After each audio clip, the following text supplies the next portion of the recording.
నమస్తే జ్యోతి వార్తలకు స్వాగతం. ముందుగాల ముఖ్యాంశాలు. ప్రేమ జంటలను టార్గెట్ చేసిన దొంగల ముఠను అరెస్ట్ చేసిన పోలీసులు. విమానాశ్రయం లెక్క సికింద్రాబాద్ రైల్వే స్టేషన్. భాజపాకు రాజీనామా చేసిన బాబు మోహన్. హైదరాబాద్లో తాగునీటి సమస్య ఉండొద్దంటున్న పొన్నం. జిల్లాలను మారిస్తే ఉద్యోగాల భర్తీలా ఇబ్బందులు. ఏపీ ల్యాండ్ టైటిలింగ్ యాక్ట్ మీద హైకోర్టుల విచారణ. ఏపీ డిఎస్సి నోటిఫికేషన్ విడుదల, 12 నుంచి దరఖాస్తులు. జగన్ చంద్రబాబుకు లేఖ రాసిన షర్మిలక్క. 2.86 లక్షల కోట్ల ఏపీ బడ్జెట్. రెండవ రోజు కూడా పలువురు తెదేపా సభ్యుల సస్పెన్షన్. ఇక వార్తలలో పోతే ప్రేమ జంటలని టార్గెట్ చేసిండ్లంట దొంగల ముఠ. ఇక గాలనైతే పోలీసులు పట్టుకున్నారు. ప్రేమ జంటలు కనిపిస్తే చాలు ఇక గాలకు పంట వండినట్టే. లవర్లను బెదిరించుకుంటా అందిన కాడికి దోసుకుంటున్నారు దొంగల ముఠ. ఇక గాలనైతే ఎట్టకేలకు పోలీసులు పట్టుకున్నారు. ప్రేమికులు ఏకాంతంగా కనిపిస్తే చాలు ఇక గాలను టార్గెట్ చేసి ఫోటోలు వీడియోలు రహస్యంగా తీస్తారు. ఇక ఆ వీడియోలు ఫోటోలను లీక్ చేస్తామంట అని వాళ్ళని బెదిరించుకుంటా పైసలు అడుగుతారు. 6 యువకులు ఈ బృందంలో ఉన్నారు. ఇక వాళ్ళందరిని అయితే పోలీసులు పట్టుకున్నారు. జరిగిన విషయం అంతా బాధితులు బయటకు చెప్పుకోలేకపోయినరు. కొన్ని రోజుల సంధి ఈ ముఠ ఆగడాలు అయితే పెరిగిపోయినాయి. పోలీసులకు ఫిర్యాదులు అందినాయి. కొంతమంది చెప్పిండ్రంట. ఇక దీంతో నిఘా పెట్టిన 6 పోలీసులు అరెస్ట్ చేసిండ్రు. నల్గొండకు చెందిన కుంచం చందు, ప్రశాంత్, రాజు, చింతా నాగరాజు, అన్నెపూరి లక్ష్మణ్, శివరాత్రి ముఖేష్ను కోర్టులా హాజరుపరచాలంట అని చెప్పిండ్రు. వచ్చే లోక్సభ ఎన్నికలల్లా భాజపా విజయం సాధిస్తుంది.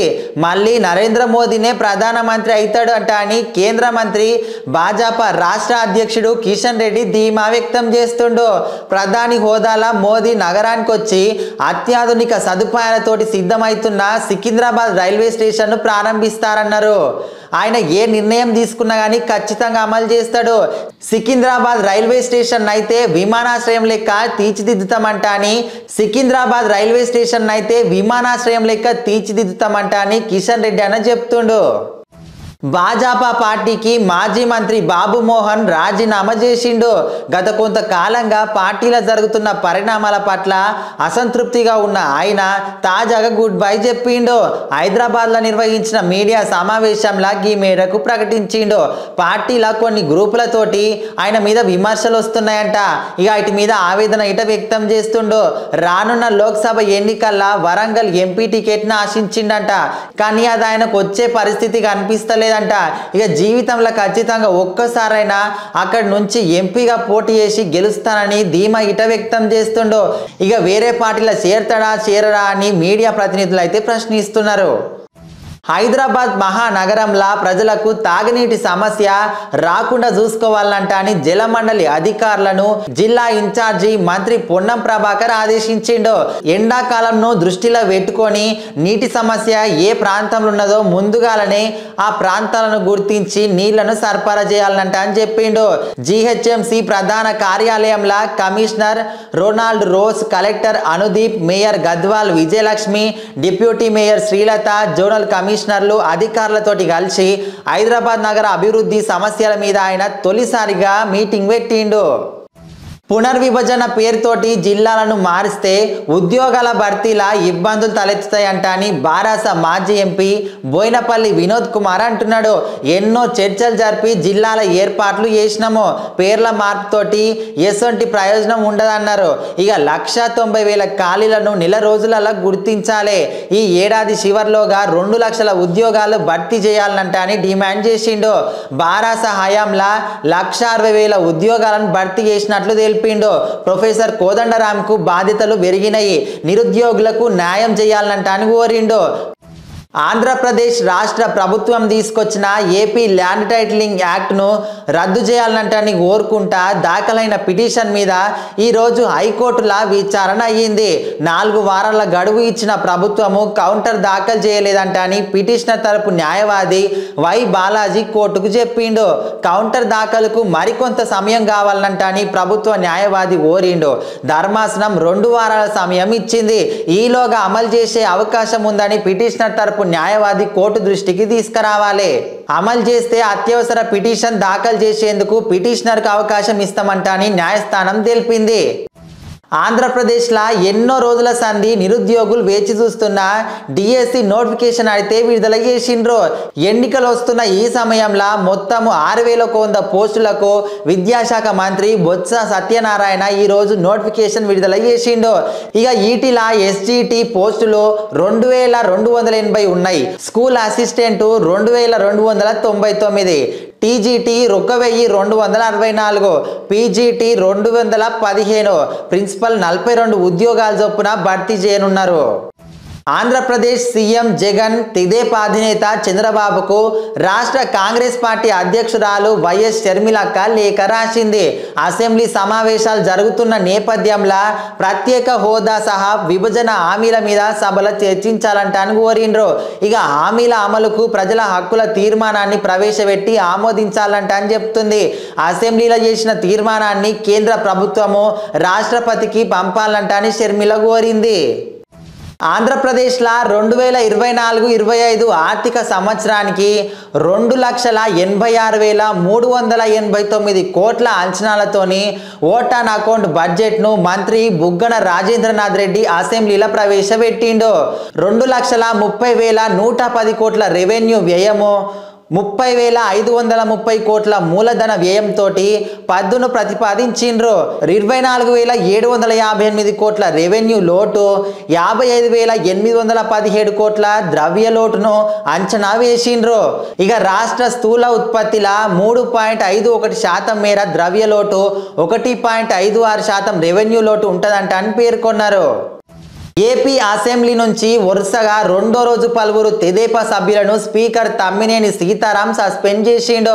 వ్యవసాయ యాంత్రీకరణ, రైతు బీమా తదితర అంశాల మీద తెదేపా సభ్యులు వాయిదా తీర్మానం కోరిండ్రు. దీని మీద చర్చకు అనుమతించాలంటని స్పీకర్ పొడియం వద్ద ఆందోళన చేపట్టి ప్రభుత్వానికి వ్యతిరేకంగా నినాదాలు చేసిండ్రు. ఇక దీంతో ఎమ్మెల్యేలు నందమూరి బాలకృష్ణ, బెందాలం అశోక్, గోరంట్ల బుచ్చయ్య చౌదరి, నిమ్మకాయల చినరాజప్ప, గణబాబు, వెలగపూడి రామకృష్ణ బాబు, నిమ్మల రామానాయుడు, ఏలూరి సాంబశివరావు, డోలా బాలవీరాంజనేయ స్వామిని స్పీకర్ తమ్మినేని సీతారాం సస్పెండ్ చేసిండు. కేంద్ర మంత్రి నిర్మల సీతారామన్ గారు ప్రవేశపెట్టిన చివరి బడ్జెట్ పేదవాడికి దగ్గరగా లేదని, రైతులకు ఉపయోగకరమైనది కాదని, దిగువ మధ్యతరగతికి అందుబాటులో లేదని, మీరెవరూ లేకుండా బీజేపీ ఎలా గెలుస్తుందని, నల్ల చట్టాలను తీసుకువచ్చి రైతులను ఇబ్బంది పెట్టింది మోడీ అని, వీరందరూ బీజేపీ లెక్కలో లేరని నరసింహారావు అన్నారు. నిరుద్యోగులకు కూడా ఉద్యోగాలు ఇవ్వలేకపోయాడని, శాంతి భద్రతల విషయంలో పూర్తిగా వైఫల్యం చెందిందని, ఉదాహరణకు మణిపూర్లో క్రైస్తవుల మీద జరిగిన దాడిని ఎందుకు ఖండించలేదని, ప్రభుత్వ ఆస్తులను అమ్మటమేనా బీజేపీ కర్తవ్యం, అతని అంబానీలకు కొమ్ముగాయడమేనా బీజేపీ కర్తవ్యం అని ఆయన మండిపడ్డారు. 2024లో రాహుల్ గాంధీ అత్యధిక మెజార్టీతో ప్రధానమంత్రి పీఠం ఎక్కబోతున్నారని, 100 మంది మోడీలు వచ్చినా దాన్ని ఎవ్వరూ ఆపలేరని ఆయన ఘాటుగా స్పందించారు.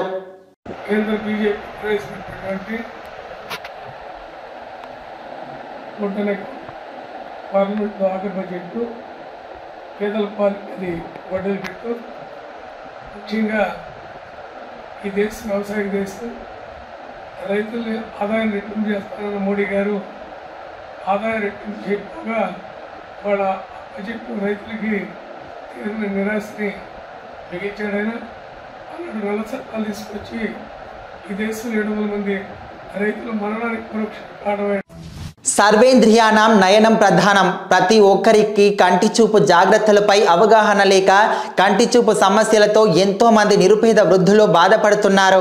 వారిని గుర్తించి వారి కంటి సమస్యలను పరిష్కరించే విధంగా గతించిన తండ్రి గారి పేరుట ఉచిత కంటి వైద్య శిబిరాన్ని ఏర్పాటు చేయడం అభినందనీయమని మాజీ మున్సిపల్ కౌన్సిలర్ మాజీ ఫ్లోర్ లీడర్ గాదిరాజు సుబ్రహ్మణ్యం రాజు అన్నారు. భీమవరం 36వ వార్డులో ములుగుర్తి వెంకటరామయ్య జ్ఞాపకార్థం వారి కుమారుడు ములుగుర్తి సుధీర్ ఆధ్వర్యంలో మ్యాక్సివిజన్ కంటి ఆసుపత్రి వారి సహకారంతో ఉచిత కంటి వైద్య శిబిరాన్ని ఏర్పాటు చేశారు. ఈ శిబిరాన్ని మాజీ మున్సిపల్ కౌన్సిలర్ ప్రతిపక్ష నాయకుడు గాదిరాజు సుబ్రహ్మణ్యం రాజు ప్రారంభించారు.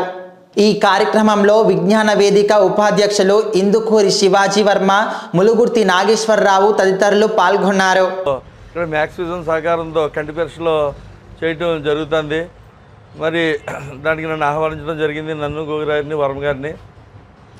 మరి తండ్రి చాలామంది తండ్రి ఆశయ సాధనలో ఈ రోజుల్లో ఈ యాంత్రిక యుగంలో తండ్రి ఆశయ సాధనకు ఎవరో కూడా ముందుకు రావచ్చే రోజులు కాదు ఇవి. కానీ ఆ ములుగుర్తి వెంకటరామయ్య గారు సేవా తత్పరత, పేదల మీద ఆయనకుండే ఓ సేవాగుణం, అలాంటివన్నీ పుచ్చుకున్న ములుగుర్తి సుధీర్ గారిని అభినందిస్తూ మరి ఆయన ఇలాంటి కార్యక్రమాలు ఎన్నో చేస్తున్నారు.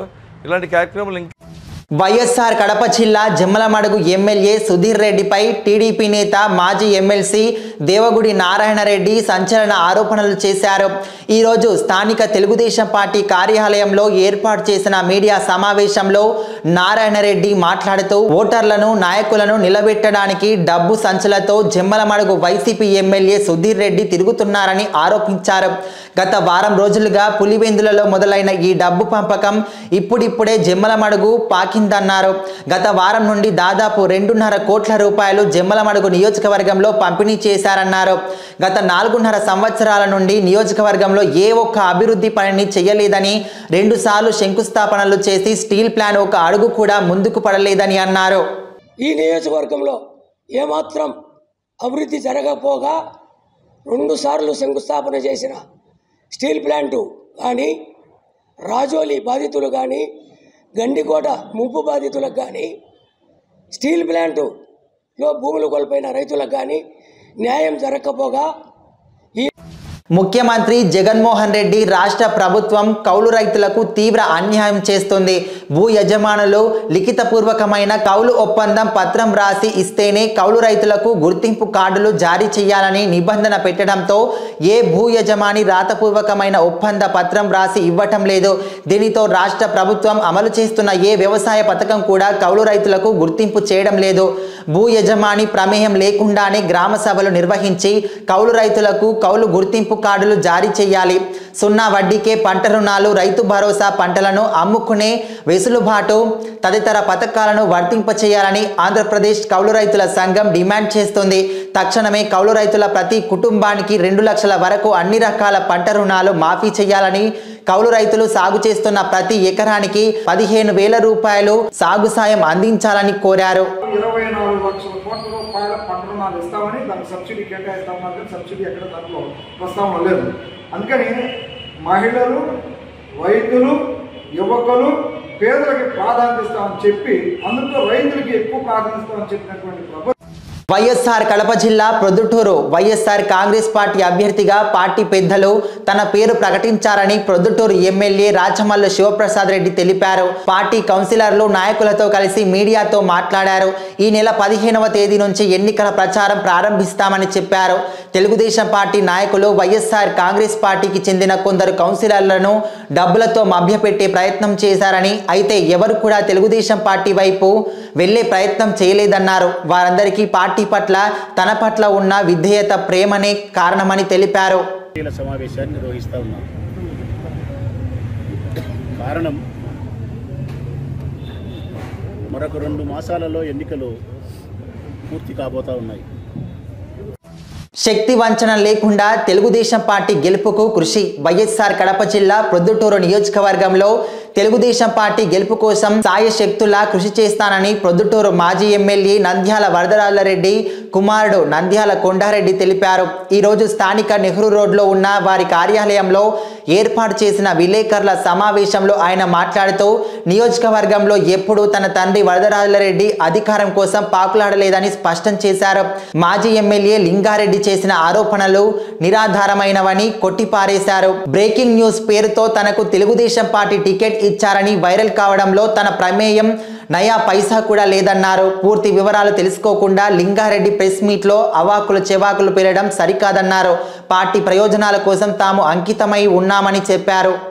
IVRS సర్వే జరిగింది. తెలుగుదేశం పార్టీ అధికారికంగా ఒక సర్వే జరిపింది. అధికారికంగా జరిపిన సర్వేలో వరదరాజరెడ్డి గారిని ఒక క్యాండిడేట్గా, ఒక ఆప్షన్గా తెలుగుదేశం పార్టీనే ప్రపోజ్ చేసింది. మరి ఇంతకంటే తెలుగుదేశం పార్టీలో మా ఉనికిని మేము చూపించుకోవాల్సిన అవసరం, ఇంతకంటే ఎక్స్ప్లెనేషన్ ఏమన్నా అవసరం ఉందా?